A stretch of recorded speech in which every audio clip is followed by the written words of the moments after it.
मन से जिस चीज को तुम स्वीकार करो, सही बात, किसी अभाव से नहीं। सही बात तो है। ऐसे क्षेत्रों में जाकर के जहाँ बिल्कुल ऐसे लोग हैं जहाँ पर कि जो पिछड़ा वर्ग है, उनके अंदर जिस भगवान को भी तुम मानते हो उसको तुम श्रद्धा से मानो। सही और बात है। हमारा सनातन धर्म तो गिरिवासी वनवासी जो लोग हैं उन लोगों के बीच में जाकर के भगवान राम रहे हैं। सही बात कि है। हमारे भगवान ने तो उन लोगों को सहारा दिया। तो समाज के जो लोग पिछड़ चुके हैं उन्हें जितना हो सके मुख्य धारा के साथ जीवन जीने का अधिकार उन्हें मिले, उनमें भी जागरूकता आए, वो भी एक अच्छा जीवन, अच्छे नागरिक का जीवन जी सके।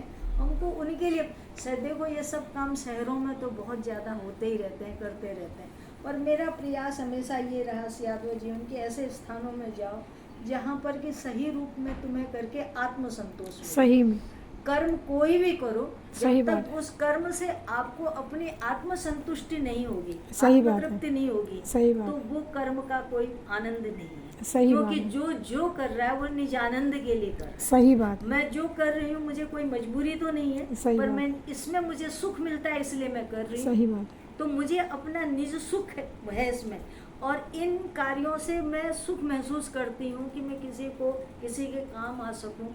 समाज ने मुझे मान दिया, प्रतिष्ठा दी, इस स्थान पर पहुँचाया, तो समाज के प्रति मेरा कोई दायित्व भी सही बनता में, है, सही उनको में, वापस लौटाना भी मेरा सही कर्तव्य में, है। सही में। इसलिए मैं सब सहज भाव से कर रही हूँ, बहुत जितना बहुत हो सके। आपने बहुत ही सुंदर शब्द बोले। मैं आपसे ये भी जानना चाहूँगी कि जब कोई संत आप जैसी नारी शक्ति कुछ कहती हैं तो वो भ्रम वाक्य बन जाता है, तो आप जैसी शक्तियों को जनता के बीच में किन किन चीज़ों का ध्यान रखना चाहिए कि जिससे किसी का अहित ना हो? देखो जो हम लोग कहते हैं वो अहित वाली बात तो होती नहीं है, समझने की बात है। सही बात है। अब प्रयास तो यही रहता है कि ठीक तरह से बात उनके दिल हृदय तक पहुँचे, मन मस्तिष्क तक उसकी सच्चाई उतरे। यदि कोई भ्रमित हो सकता है तो मैं कुछ कर नहीं सकती। सही बात है। तो इसलिए इसमें मेरा कोई जी, आप यहाँ पर किन किन कार्यों को करती हैं उसके बारे में थोड़ा सा विस्तार से बताइए। है। आप अपने ये जो आश्रम है इसके अंदर क्या क्या? कुछ विद्यार्थी रहते हैं मेरे पास यहाँ, विद्यालय तो बहुत है हरिद्वार में, उनका निवास स्थान है और उनके भोजन पुस्तक उनका सारी व्यवस्था बच्चों को जो चाहिए वो आश्रम की तरफ से यहाँ से होती है। और हमारा एक यहाँ हॉस्पिटल चलता है, सीताराम मेडिकल डायग्नोस्टिक सेंटर है, जिसमें सब लोगों को बिल्कुल चेकअप होता है, सारी दवाइयाँ रहती हैं, डॉक्टर रहते हैं, सारी आँखों का इलाज होता है, वो सब चल रहा है यहाँ। जी जी। गौशाला है, गौ सेवा चल रही है, अन्न क्षेत्र है तो दरिद्र की सेवा चल रही है, आए गए अतिथि अभ्यागत की सेवा चलती रहती है, पूजा पाठ भगवान का मंदिर है तो वो सत्संग चलता रहता है। समय समय पर हम लोग धार्मिक अनुष्ठान करते रहते हैं, कथा भागवत पूजन, तो वो समय समय पर रहता रहता है, लोग आते रहते हैं, जिनको धार्मिक अनुष्ठान करना है, लाभ लेना, वो सब लोग चलते रहते हैं। आश्रम की यही प्रवृत्तियाँ चलती सही में। हैं। और जहाँ जहाँ आश्रम है उसके साथ साथ मैंने मेडिकल लिया हुआ है, जैसे हिसार में आश्रम है तो वहाँ भी मेडिकल है, कालाहंडी है तो वहाँ डॉक्टर है, पिथौरागढ़ में है तो वहाँ बहुत बड़ी बात है। विद्यालय है और वहाँ भी औषधालय चलता है। बहुत बड़ी इस बात तरह है। से मैंने सभी आश्रमों के साथ ये धार्मिक मेडिकल बहुत बड़ी बात है।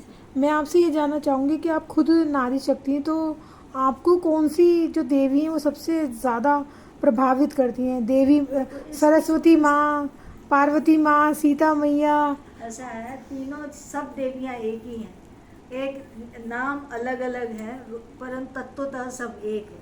स्वर्ण एक है, स्वर्ण के बने हुए से आभूषण अनेक हैं, तो नाम अनेक होने पर, रूप अनेक होने पर सोना अनेक नहीं हो जाता।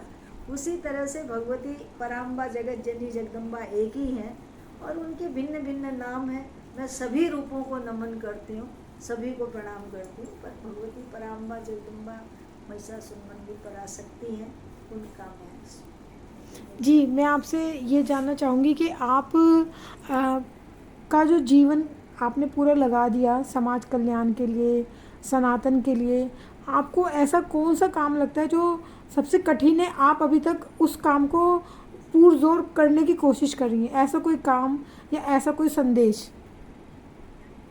देखो, बहुत समझाती हूँ लोगों को, बात तो यही है कि बहुत कहा, बहुत समझाया, बहुत लोगों को इतने वर्षों से, परंतु लोगों के अंदर वही एक भावना एक लग कर के कठिनता तो यही लगती है कि वो एक कहावत है ना, पंचों की राय सर माथे पर नाला यही बहेगा।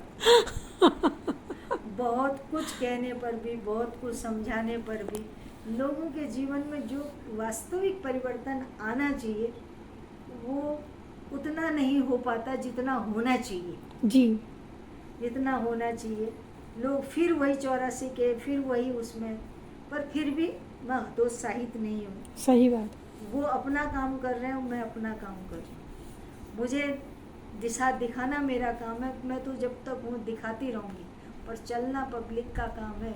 वो कितना चलती है, कितना लाभ लेती है, उनके ऊपर छोड़ देती हूँ, पर मैं अपने सतत कार्य पर चल रही हूँ।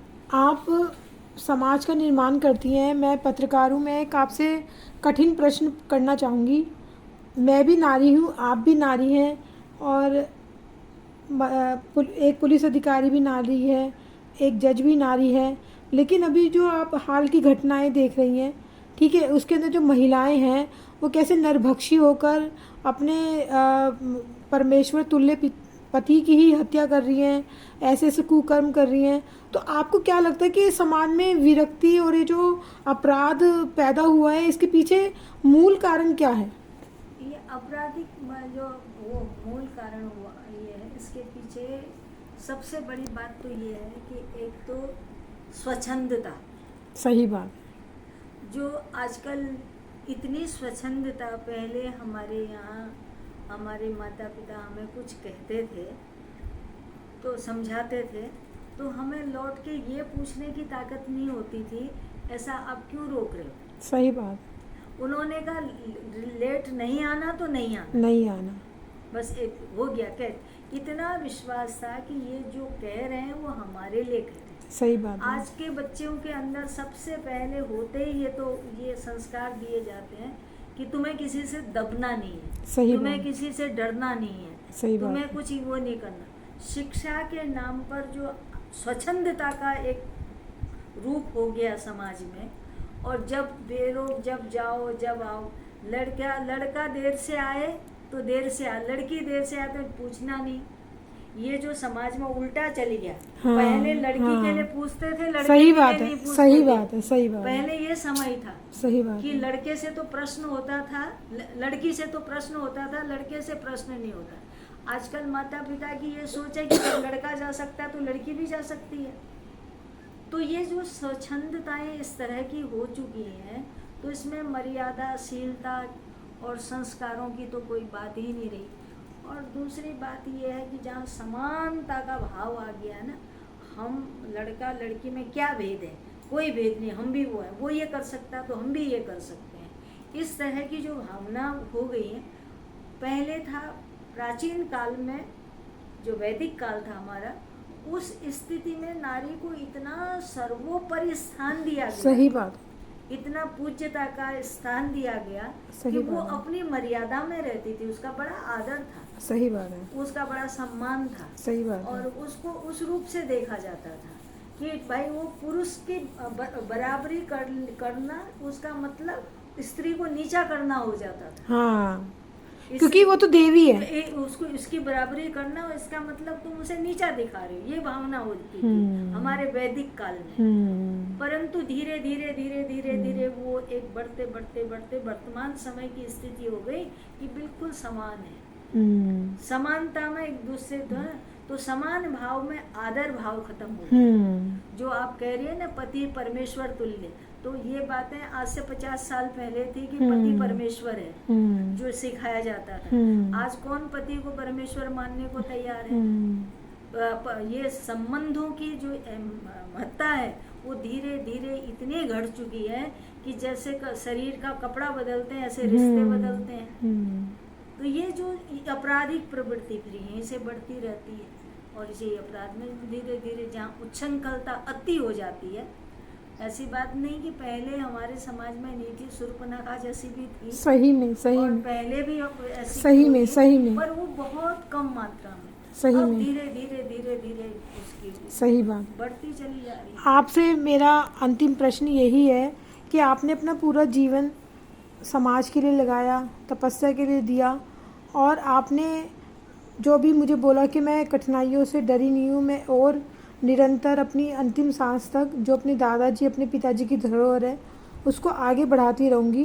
तो आप आज की नारी के लिए जो एक नरभक्षी के रूप में सामने आ रही है कि जो रिश्तों की मर्यादा को ही तोड़ रही हैं, या पूरे समाज के लिए, पुरुषों के लिए आपका क्या संदेश है? बस यही संदेश है कि ऐसी जो इस स्वच्छंद स्त्रियां हैं